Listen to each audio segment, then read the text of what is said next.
Je vous remercie, mes chers amis, mes chers camarades, mes chers compatriotes patagons. La repentance, nous y sommes, et cette repentance s'illustre par une phrase et par un événement tout à fait extraordinaire. Le 10 mai, jour de mon anniversaire, mais 2001, quelques années après ma naissance, le 10 mai 2001, à l'unanimité, les députés français, Jacques Chirac régnant, les députés français à l'unanimité, donc y compris les députés de droite, et en première lecture, ont voté une loi, la loi dite Taubira. Alors, cette loi dite Taubira est une loi qui qualifie de crime contre l'humanité la traite esclavagiste, mais pas n'importe quelle traite esclavagiste, la seule et unique traite esclavagiste européenne. Et là, nous sommes véritablement au cœur du processus révolutionnaire, car en fait, nous sommes en face d'un processus révolutionnaire. La révolution marxiste a laissé la place à un autre type de révolution. Et notre ami Portela l'a bien montré tout à l'heure. Alors, cette loi est tout à fait extraordinaire, car elle passe sous silence la principale traite. Une carte, s'il vous plaît. La principale traite qui était... La carte, s'il vous plaît, qui était la traite arabo-musulmane. Et pourquoi, s'il est possible d'avoir la carte, ou alors je vais vous la dessiner. Bien. Cette loi passe sous silence cette apocalypse continentale que fut la traite arabo-musulmane. Une traite qui débuta dès le début de la colonisation arabo-musulmane, donc au tout début de l'expansion, et qui se continue aujourd'hui encore, puisqu'en Mauritanie, il y a encore de l'esclavage. Une traite qui a été abolie par qui? Par nous, par la colonisation. Une traite qui, notamment dans toute l'Afrique orientale, a été abolie par les Pères blancs, par la colonisation allemande, par la colonisation britannique, par la colonisation belge. Une traite qui dévastait tout l'Ouest africain et qui fut abolie par qui? Eh bien, par nos anciens des troupes de marine, qui, sur les lieux mêmes où aujourd'hui Barkhane et nos jeunes camarades combattent, déjà à l'époque luttaient contre les mêmes, c'est-à-dire contre les nordistes esclavagistes qui ravageaient les sudistes, Bambara et autres.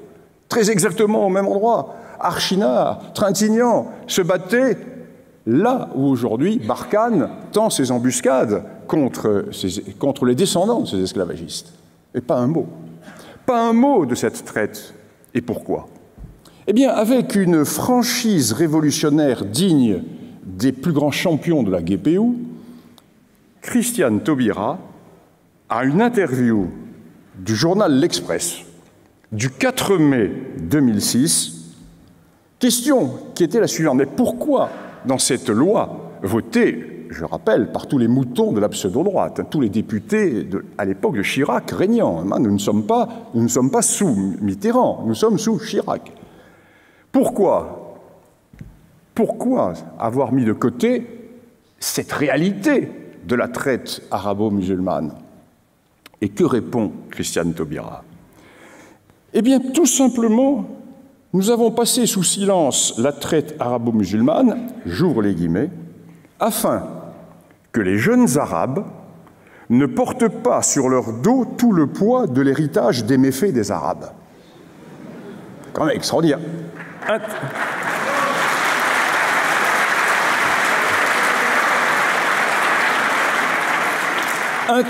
Interview à l'Express du 4 mai 2006. Alors, nous sommes là au cœur du problème. Nous sommes au cœur du problème car nous sommes au cœur de l'école de la culpabilisation européenne. Que nous dit cette école? C'est grâce au profit de la traite européenne que la révolution industrielle européenne s'est produite. Donc, la substance volée à l'Afrique est à l'origine de la richesse de l'Europe.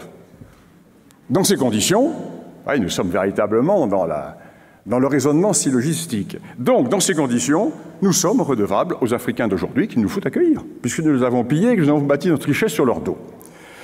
Alors, mes chers amis, l'histoire a fait litière de cela. Alors, on me reproche souvent, très souvent, de parler de l'école anglo-saxonne, mais l'avantage du libéralisme au sens anglo-saxon est qu'il n'a pas de tabou et que les découvertes scientifiques qui sont faites dans le monde anglo-saxon passent dans la réalité de tous les jours, alors qu'en France, nous avons des grands chercheurs, Petri Grenouillot par exemple, qui ont traité la question, mais qui n'arrivent pas à franchir le mur du silence parce qu'il y a le cercle de feu. Le cercle de feu, pourquoi? Parce que tous les programmes du secondaire sont faits par des bolcheviques ou des post-bolcheviques, parce que les livres du secondaire sont faits par des gens qui sont partisans de l'école de la culpabilisation, parce que le corps enseignant est décérébré, et parce que nos hommes politiques n'ont rien au fond de la culotte. Donc,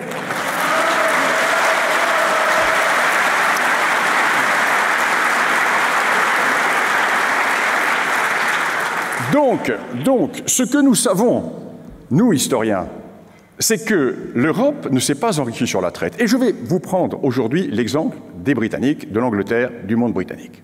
Alors je vais être un petit peu technique, après ces propos un petit peu mousquetaires, hein, nous allons revenir un petit peu sédent armatogué, n'est-ce pas? Et donc nous allons revenir un petit peu à l'académisme. Alors, les Britanniques, notamment nos collègues d'Oxford et Cambridge, ont publié depuis 20 ans des sommes considérables. Des sommes considérables, d'énormes livres, que personne ne lit en France, bien entendu, parce que déjà, les professeurs du secondaire ne lisent pas l'anglais, donc c'est assez embêtant pour eux d'aller directement à la source. Donc, le résultat de ces... Je ne parle pas de ceux du primaire...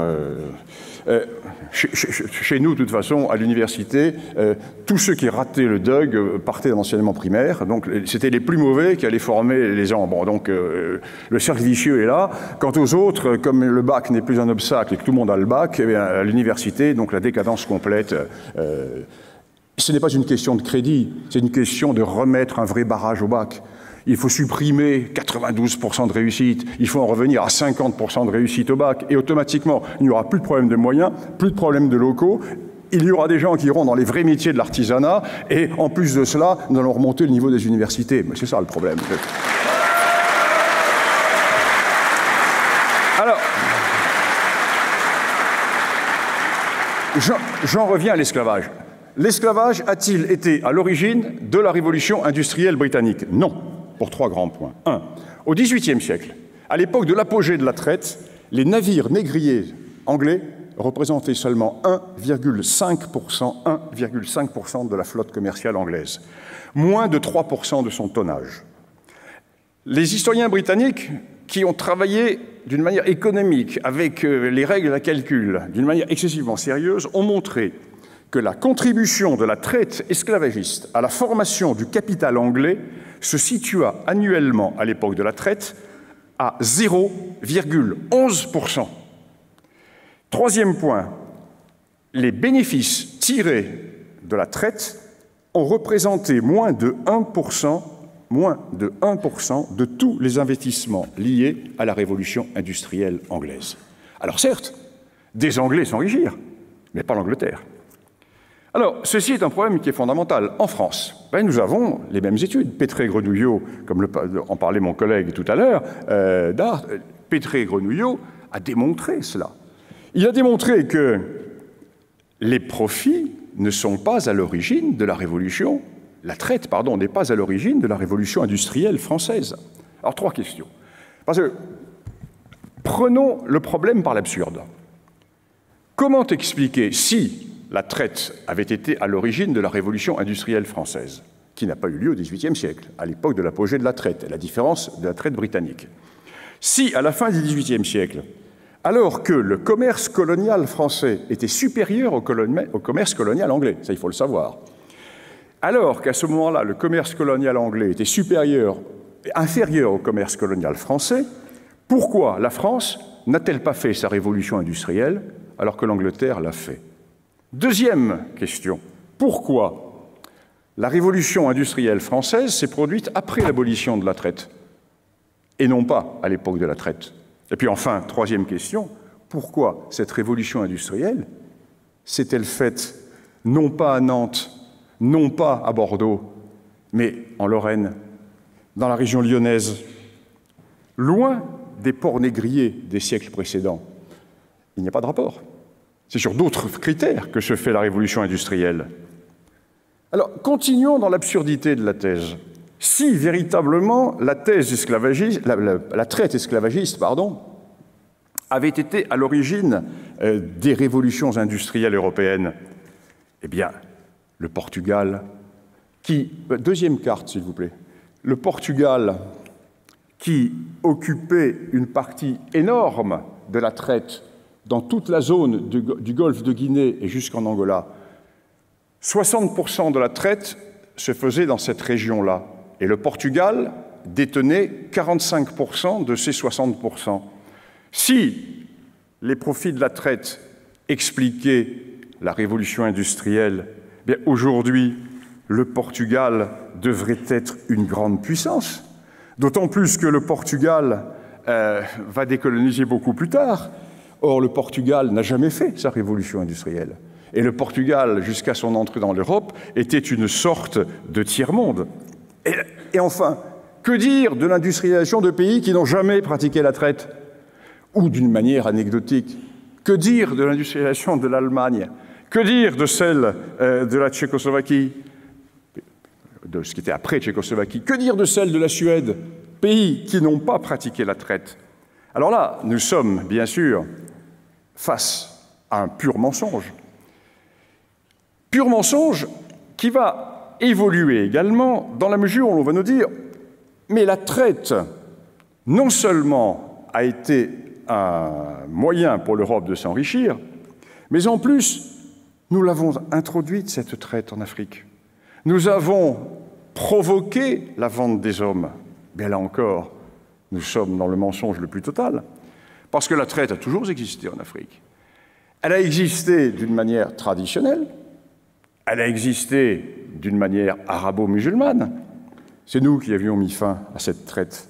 Parce que la réalité, c'est qu'une partie de l'Afrique s'est enrichie en vendant l'autre partie de l'Afrique. La réalité, c'est que la traite des Noirs a été faite par d'autres Noirs. Des Noirs qui ont vendu leurs frères noirs. Alors, la carte le montre bien. Toutes ces taches rouges, ce sont les royaumes esclavagistes partenaires des Européens. Parce que les Européens n'allaient pas chasser les esclaves. Pourquoi risquer les maladies, le vomito negro, et toutes les maladies, les tribus, Arrivé sur les bateaux, on attendait, dans les bonnes pratiques commerciales, que les partenaires, qui étaient les maîtres du marché et des flux du marché, viennent livrer les gens qu'ils avaient capturés ou qu'ils avaient achetés à ceux qui avaient capturé plus au nord. Tous ces royaumes ont tiré une fortune considérable. Et d'ailleurs, cette zone va s'appauvrir après l'abolition, parce que c'est leur ressource qui disparaît. Alors ces royaumes qui furent tout à fait rayonnants fin XVIIe, XVIIIe et XIXe, vont disparaître au XIXe siècle quand les Européens auront aboli la traite. Et c'est à ce moment-là que la décadence de la zone côtière va apparaître et que va renaître la zone sahélienne. Mais c'est un phénomène qui est parfaitement connu, que les historiens connaissent parfaitement, qui a fait l'objet de dizaines de thèses, que nous connaissons tous. À la différence de l'Angleterre, ces idées ne passent pas dans le grand public. Pourquoi n'y a-t-il pas ce problème de la repentance en Angleterre?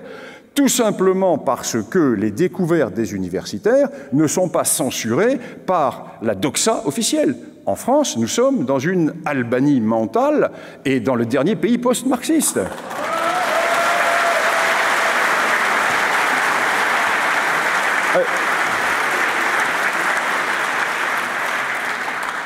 Alors, un exemple. Vous voyez, ces royaumes. Eh bien, en 1750, le roi du Dahomey, grand royaume esclavagiste, Tekbessou, vendait chaque année plus de 9000 esclaves que ses forces capturaient plus au nord aux négriers européens. Et les revenus qu'il en tirait étaient largement... Ils ont été calculés, parce que les Britanniques sont les spécialistes de l'histoire économique. Et ils ont calculé tout cela. Nos collègues d'Oxford et de Cambridge, ils l'ont calculé. Le roi Tekbessou avait des revenus qui étaient infiniment supérieurs à ceux des armateurs esclavagistes de Liverpool ou de Nantes. Alors, mes chers amis, la vérité est là. La vérité est là. Alors, je ne vous parlerai pas de la colonisation parce que notre collègue en a parlé, puis parce que j'ai l'épée dans les reins avec la montre. Voilà où nous en sommes. Eh bien, ce point nous autorise à dire que nous n'avons pas pillé l'Afrique avec l'époque de la traite. Non seulement nous ne l'avons pas pillé, mais en plus, c'est nous qui avons libéré les Africains de la traite. Et nous sommes...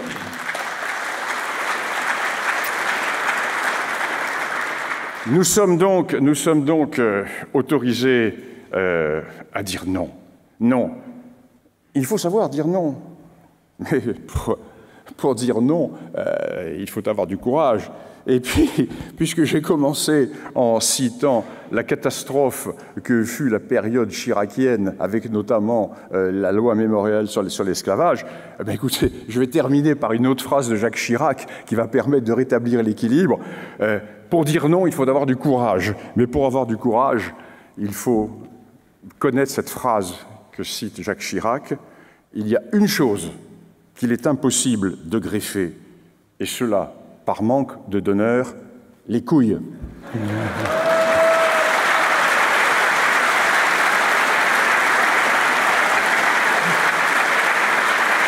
Merci infiniment pour ces propos mousquetaires.